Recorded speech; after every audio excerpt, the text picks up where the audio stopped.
News 7 தமிழன் express செய்திகளை வழங்குவதற்காக ஸ்ரீ வித்யா கந்தசாமி.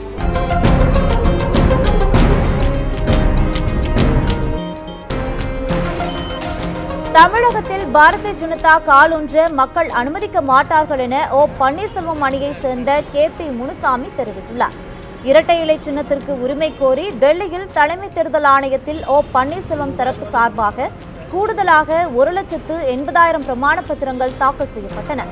அதிமுக MP மைத்ரேயன், KP முனுசாமி, மனோஜ் பாண்டியன் ஆகியோர் இதற்காக தேர்தல் ஆணையத்திற்கு வந்திருந்தனர். அதனைத் தொடர்ந்து செய்தியாளர்களிடம் பேசிய KP முனுசாமி, தீபா பேரவை சார்பில் தேர்தல் ஆணையத்தில் பிரமாண பத்திரங்கள் தாக்கல் செய்யப்படுவது குறித்து கேள்வி எழுப்பினார். கலாயங்களுக்கு மாற்றாக பாஜக ஆட்சியை பிடிக்கும்னு தொடர்ந்து தமிழக பாஜக சொல்லி வருது. அதை பற்றி விருப்பப்படுவது அவர்களுடைய சொந்த விருப்பம். மக்கள் விருப்பப்பட்டு வாக்களித்தால்தான் யாராலும் ஆட்சிக்கு அமைய முடியும். மக்களை பொறுத்தவரையில் புரட்சித் தலைவர் எம்ஜிஆருக்கு பின்பாக புரட்சித் தலைவி அம்மா அவர்களை விருப்பத்தோடு ஏற்றுக்கொண்டார்கள். ஆனால் தொடர்ந்து வெற்றி பெற்று முதலமைச்சரானார். இன்று புரட்சித் தலைவி அம்மாவுடைய மறைவுக்கு பின்பாக மக்கள் அவருடைய அரசியல் வாரிசாக அடையாளம் காட்டப்பட்ட திரு பன்னீர்செல்வம் அவர்களை தலைவராக ஏற்றுக்கொண்டிருக்கிறார்கள்.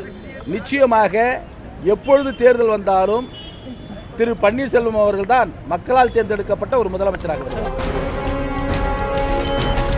ஆந்திராவில் செம்மரம் வெட்டி கடத்தியதாக 25 தமிழர்கள் கைது செய்யப்பட்டுள்ளனர். ஆந்திர மாநிலம் கதிரி நாயுடு வனப்பகுதியில் செம்மரம் வெட்டி கடத்துவதாக வனத்துறையினருக்கு ரகசிய தகவல் கிடைத்தது. இதனையடுத்து வனத்துறையினர் இன்று காலை அந்த பகுதியில் சோதனை நடத்தினர். அப்போது செம்மரம் வெட்டி தோளில் சுமந்தபடி வந்த கும்பலை போலீசார் பிடிக்க முயன்றனர். அப்போது வனத்துறையினரை கண்டதும் செம்மர கடத்தல்காரர்கள் தப்பி ஓடினர். எனினும் அவர்களில் 25 பேரை வனத்துறையினர் கைது செய்தனர். அவர்களிடமிருந்து 40 லட்சம் ரூபாய் மதிப்பிலான செம்மரங்களை போலீசார் பறிமுதல் செய்தனர். கைது செய்யப்பட்டவர்கள் அனைவரும் தமிழகத்தை சேர்ந்தவர்கள் என வனத்துறையினர் தெரிவித்தனர். இரட்டை இலை சின்னம் விவகாரத்தில் தலைமை தேர்தல் ஆணையத்தில் தீபா பேரவையினர் 52,000 பக்க பிரமாண பத்திரங்களை தாக்கல் செய்துள்ளனர். தீபா பேரவை சார்பில் வழக்கறிஞர் பசும்பொன் பாண்டியன் ஆவணங்களை தாக்கல் செய்தார். அதிமுக பொதுச் செயலாளர் தேர்தலை தேர்தல் ஆணையமே நடத்த வேண்டும் என தீபா பேரவையினர் வலியுறுத்தியுள்ளனர். இதேபோன்று OPS அணி சார்பிலும் தேர்தல் ஆணையத்தில் கூடுதல் ஆவணங்கள் தாக்கல் செய்யப்பட்டன. மன்னார்குடியில் வங்கியில் பணம் செலுத்த வந்தவரிடமிருந்து 3,50,000 லட்சம் ரூபாயை மர்ம நபர்கள் கொள்ளையடித்துச் சென்றுள்ளனர். திருவாரூர் மாவட்டம் மன்னார்குடி செங்குந்த முதலியார் தெருவை சேர்ந்த ரவி என்பவர் இருசக்கர வாகனத்தில் காந்தி சாலையில் உள்ள வங்கியில் பணம் செலுத்த சென்றுள்ளார். அப்போது ரவியின் வாகனம் பஞ்சர் ஆகி இருப்பதாக கூறி மற்றொரு இருசக்கர வாகனத்தில் வந்தவர்கள் கூறியுள்ளனர். இதனால் பைக் டயரை ரவி பார்த்தபோது அவரிடம் இருந்த பணப்பையை கொள்ளையர்கள் அபகரித்து சென்றனர். போலீசார் கொள்ளையர்களை தேடி வருகின்றனர். புதுச்சேரி சாலை போக்குவரத்து நிறுவனத்தில் முறைகேடு நடந்ததாக கூறப்படுவது குறித்த விசாரணை அறிக்கை 1 மாதத்தில் தாக்கல் செய்யப்படும் என போக்குவரத்து அமைச்சர் ஷாஜகான் அறிவித்துள்ளார். புதுச்சேரி சட்டப்பேரவையில் கேள்வி நேரத்தின் போது திமுக உறுப்பினர் சிவா சாலை போக்குவரத்து நிறுவனத்திற்கு பேருந்துகள் வாங்கியது, உதிரி பாகங்கள் வாங்கியது, ஆட்கள் நியமித்தது உள்ளிட்டவற்றில் நடைபெற்ற முறைகேடுகளை விசாரிக்க என்ன நடவடிக்கை எடுக்கப்பட்டது என கேள்வி எழுப்பினார். இதற்கு பதிலளித்த போக்குவரத்து துறை அமைச்சர் ஷாஜகான், முறைகேடு தொடர்பாக விசாரித்து வரும் குழுவின் அறிக்கை இன்னும் 1 மாதத்திற்குள் தாக்கல் செய்யப்படும் என தெரிவித்தார். வெப்பச்சலனம் காரணமாக அடுத்த 24 மணி நேரத்தில் தமிழகம் மற்றும் புதுவையில் ஒரு சில இடங்களில் மழைக்கு வாய்ப்புள்ளதாக வானிலை ஆய்வு மையம் தெரிவித்துள்ளது. சென்னையை பொறுத்தவரை வானம் மேகமூட்டத்துடன் காணப்படும் என்றும் மாலை அல்லது இரவு நேரங்களில் லேசான மழை பெய்யக்கூடும் எனவும் வானிலை மையம் தெரிவித்துள்ளது. வெப்பநிலையை பொறுத்தவரை அதிகபட்சமாக 38 டிகிரி செல்சியஸும் குறைந்தபட்சமாக 28 டிகிரி செல்சியஸும் இருக்கும் என்று கூறியுள்ளது. இறைச்சிக்காக மாடுகளை விற்க தடை விதிக்கும் அரசின் உத்தரவிற்கு தடை விதிக்க உச்சநீதிமன்றம் மறுத்துவிட்டது. இறைச்சிக்காக மாடுகளை விற்க தடை விதித்து மத்திய அரசு உத்தரவு பிறப்பித்தது. இதை எதிர்த்து ஹைதராபாத்தை சேர்ந்த தொண்டு நிறுவனம் சார்பில் உச்சநீதிமன்றத்தில் வழக்கு தொடுக்கப்பட்டுள்ளது. இந்த வழக்கு நீதிபதிகள் அகர்வால், கவுல் ஆகியோர் அடங்கிய விடுமுறை கால அமர்வு முன் விசாரணைக்கு வந்தது. அப்போது அரசு சார்பில் ஆஜரான நரசிம்மா மாட்டிறைச்சிக்கு தடை விதிக்கவில்லை என்றும் மாடுகளை விற்பதை ஒழுங்குபடுத்தும் வகையில் சில விதிமுறைகள் பிறப்பிக்கப்பட்டுள்ளதாகவும் குறிப்பிட்டார். தனி மனிதனின் உணவு பழக்கத்தில் தலையிடுவதாக அரசின் உத்தரவு இருப்பதால் அந்த உத்தரவிற்கு தடை விதிக்குமாறு மனுதாரர் வழக்கறிஞர் வாதிட்டார்.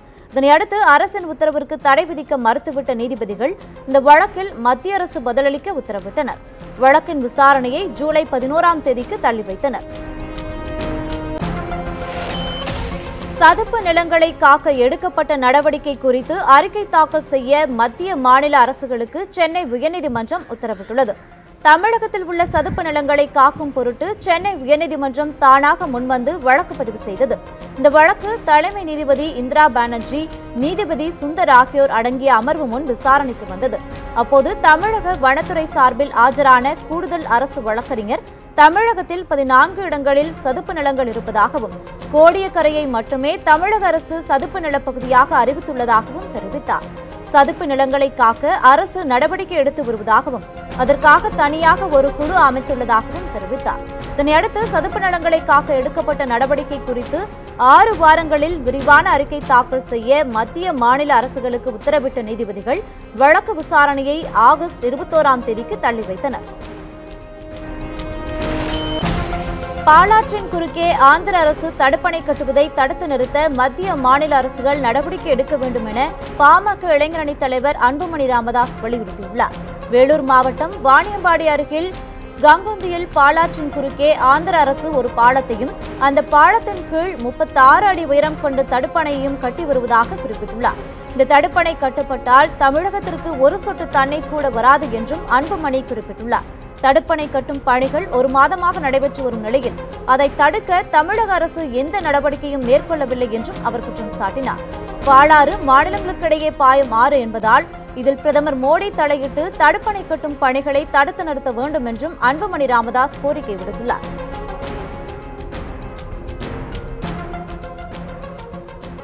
பயிர்க்கடன் தள்ளுபடி, விளைபொருட்களுக்கான உரிய விலை நிர்ணயம் ஆகிய கோரிக்கைகளை வலியுறுத்தி சென்னையில் மக்கள் அதிகாரம் அமைப்பினர் ஆர்ப்பாட்டத்தில் ஈடுபட்டனர். சென்னை நுங்கம்பாக்கம் வள்ளுவர் கோட்டத்தில் நடைபெற்ற ஆர்ப்பாட்டத்தில் விவசாயிகளின் நலன் காக்கும் அடிப்படையான கோரிக்கைகளை கூட அரசு நிறைவேற்ற மறுப்பதாக குற்றம் சாட்டினர். தமிழகத்தில் மீத்தேன், ஹைட்ரோ கார்பன் திட்டங்களை கொண்டு வந்து விவசாயத்தை அழிக்க மத்திய அரசு முயல்வதாகவும் அவர்கள் குற்றம் சாட்டினர்.